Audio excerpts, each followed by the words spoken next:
Pourquoi a-t-on construit le périphérique parisien à cet endroit? Du noir au gris, en passant par le vert, cet espace autour de la capitale en a vu de toutes les couleurs. Sous le béton de cette autoroute urbaine se cache en fait l'histoire oubliée de la zone.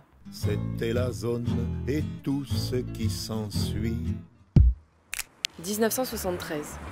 Le périph' est officiellement ouvert à la circulation. Cette œuvre est un succès. La raison d'être de ce boulevard périphérique est d'améliorer la circulation dans la région parisienne et en particulier aux limites de Paris. Les limites de Paris. Pour comprendre, il faut remonter un peu le temps. Ces limites, dont parle l'ancien Premier ministre de Pompidou, sont calquées sur la zone qui s'étend autour des fortifications de Thiers, l'ancien président de la République, construite au milieu du 19e siècle. Cet espace, de 250 mètres de large et 34 km de long, sert aux manœuvres militaires et n'est pas constructible. En 1850, les travaux d'Haussmann ont pour but de sécuriser et d'embourgeoiser Paris, ce qui provoque le déplacement des classes populaires de la capitale vers les banlieues. Entre les deux se trouve cet espace interstitiel de la zone où on trouve le lumpenprolétariat, les plus pauvres d'entre les ouvrières et les ouvriers, et c'est une espèce de tiers-espace du conflit de classe. Ni des ouvriers, ni des bourgeois, et physiquement, ni l'un ni l'autre s'incarnent au pied de Paris. On appelle les zoniers ceux qui s'installent dans la zone, principalement des chiffonniers et ouvriers de petits métiers, comme des récupérateurs de déchets, des marchands ambulants ou encore des rémouleurs, ceux qui aiguisent à la meule des lames d'outils tranchants. Et ils sont stigmatisés par les écrivains et journalistes de l'époque. L'un d'entre eux, Alfred Delvaux, popularise l'expression « les sauvages de la civilisation », ce qui montre comment, finalement, la bourgeoisie, les classes dites dominantes par les sociologues, ont ensauvagé les marges et les personnes qu'elles ont repoussées hors de la norme. Ceux qui y vivent dérangent, et cette zone noire, considérée comme insalubre et dangereuse, alimente les légendes urbaines orchestrées par la presse et les politiques. Les journaux illustrés de l'époque se nourrissent par exemple des méfaits de la fameuse bande criminelle des Apaches. Je veux devenir une Apache.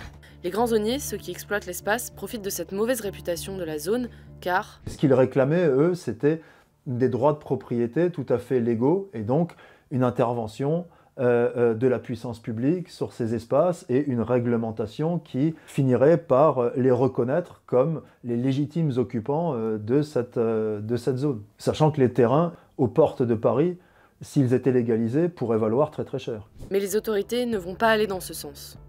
Après la Première Guerre mondiale, s'engagent des discussions sur le réaménagement de cet espace avec le concept d'utopie urbaine, décrit par la sociologue Marie Charvet, qui résonne encore aujourd'hui. L'une d'entre elles, c'est la conversion de la zone noire en zone verte, pour aérer la capitale, pour faire respirer Paris et, d'une certaine façon, aplanir les conflits. Évidemment, cette zone verte, elle verra jamais le jour. Les anciennes fortifications sont progressivement détruites dans le courant des années 1920 pour laisser place aux HBM, les habitations bon marché, sur la moitié de l'enceinte de Paris.